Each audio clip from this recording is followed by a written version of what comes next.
place in, of course, Paralympic Games that are taking place in Paris, in France. Yes, I want us to move away from paracycling. I want us now to get into cycling. It's all about the third edition of the Jubilee Live Free Cycling. That will be taking place on the 29th of September here in Nairobi. In studio with me is Caroline Dungu, who's the Group Head of Marketing and Communications at Jubilee Insurance, as well as Catherine Kariuki, who's an avid cyclist, rather. So want us to get into that conversation this afternoon. And let me begin with you, Caroline. Good afternoon. How are you doing? I'm doing great, Robinson, and thank you for having us again. How was your week? The week was good. Yes. Yeah, it was a good week. Yes. Catherine, how are you doing? I'm good. You cycled all the way here? Yes. Okay. Very, very, very interesting. From where? From where? I was doing a loop because we had a ride before I was called for the interview. We had a ride to Gatundu. So I escorted people to Ruiru, then I used the back road here. Impressive. So let's get into the thick of this. And Caroline, let me begin with you. This will be the third edition of the Jubilee Live Free Cycling. But, you know, when you look at the edition that you're going to have this year as compared to the 2 years, rather the previous two editions, what is different? So, yeah, what is different? I think the first thing that I'd like to say is that with every year, we have grown our participation. So one of the things that we're looking at this year is to get an even bigger number of cyclists. So we're targeting at approximately 2,500 cyclists. So that's one of the key differences, because in the previous years, we've been hitting around 1,000, 1,200 and thereabouts. The other thing that we have done this year is that we have aligned this race with our brand building campaign. So we have this story that we're telling about there's living and there's living free. Yes. And so we're using this opportunity and this sponsorship to bring that our brand purpose to life, because at Jubilee we believe that you should always look at life as glass half full rather than half empty. And what's the way in which we can do that? Let's use the cycling to enable that idea to come through. I think the other thing I'd say is that we are also going to be providing a great discount for people who register using the Maisha Fiti Wellness app.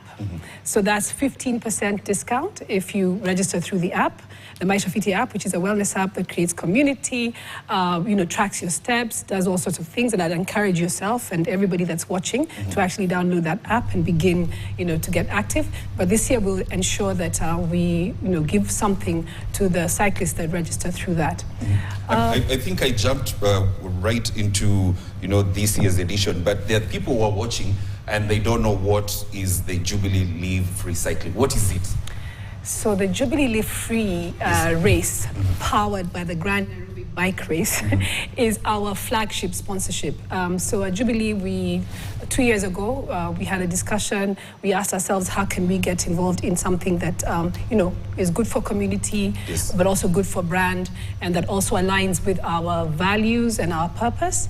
And we looked at the sport. The sports field is crowded: football, rugby. There's lots of things going on. But there was something that was coming up, which is the cycling.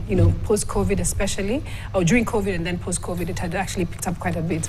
So we said, this looks like a space that we could actually, invest in and grow. So I know earlier on when we were discussing, you said, why just cycling? Yes. I think ruthless focus. Let's focus on one thing and make it big so that we can create something that we can all be proud of: Kenya, East Africa, and beyond. So that's what the Jubilee Live Free Race is. International, so we have all the countries from Eastern Africa, including Kenya, Tanzania, Uganda, Burundi, Eritrea, Congo, yes, and beyond. So we also have cyclists coming in from Europe as well. Yes. So 21 countries this year. And that, again, as I said, is aligned with our vision to be inclusive, to be global, to get our brand out there, and to provide solutions and a sense of community for all our stakeholders. Yeah. Yes, Catherine. I mean, you've taken part in the Jubilee Live Free races. Yes. How different are they? Now that you take part in different competition, how different are they? First, I think it's the closure of the roads. I think it's it makes us feel special. And getting the awareness there, because I think for drivers and other motorists, I feel like it needs to be, the word needs to be more than like for someone in his head to, even when you're driving, you need to look out for cyclists. So with the road closures, it makes other people know like cyclists exist in Nairobi. Yes. Yeah, so I feel as much as it's a race, for other day activities, like from after the race, we need the people to know we are there, and I'd love for Kenya to be a cycling country. Yes. Now that you've said you love Kenya to be a cycling country, somebody would want to know what drove you into cycling.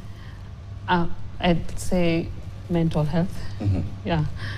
So I started cycling to school. I was living in Ruiru. I was studying in KU. Yes. Main campus. So at first it was boring because I was alone. Then I met a group. We started doing loops together. Then over time I was like, this is where I want to, this, it's so fun to spend my weekends like this. Yes. And it's somehow you get to forget all your problems. Yeah. Interesting.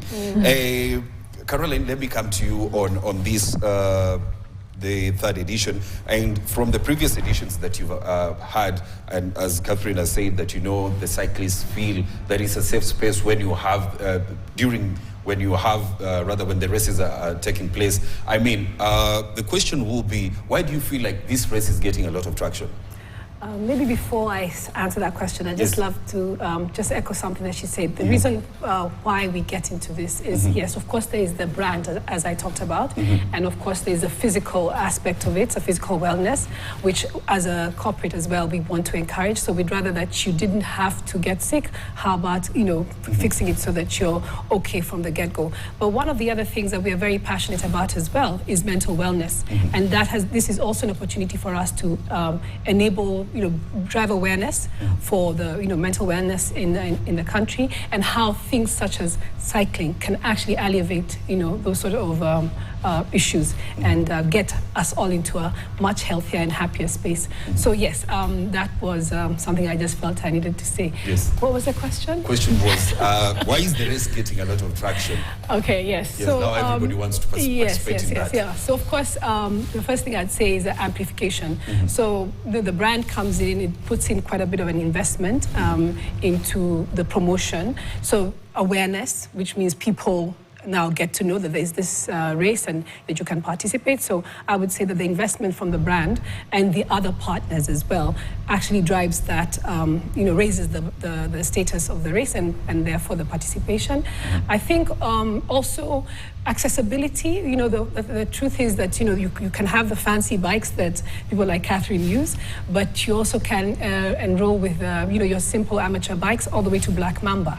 So again, that ability to make it accessible to everybody also drives the popularity. Yes. And I think as people have seen, you look at the screen and the pictures you're seeing over there, it's really vibrant, it's exciting, it's a great day out. Yes. Once people are aware of that, then of course people want to get involved. Yeah. Yes, as you were talking about that, a colleague of mine called Mark says he has a Black Mamba. You try to enter it into the competition. Yes. When you talk about even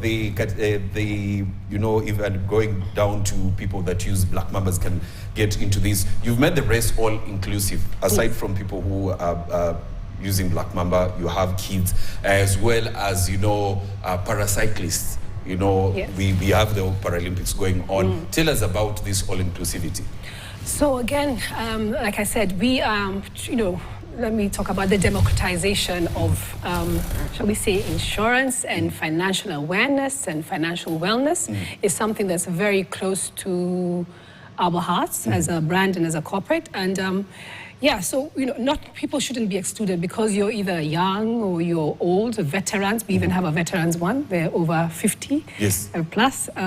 Paris, the differently abled people. Everyone's welcome. So we are committed to that as well. So in partnership with GNBR, we've made sure that we open it up to as many people and as wide a field as possible, because really everybody should be able to have fun and get well and feel good about it. So why not? Yeah. Yes, Catherine. Cycling equipment is not cheap. Have you maneuvered through that?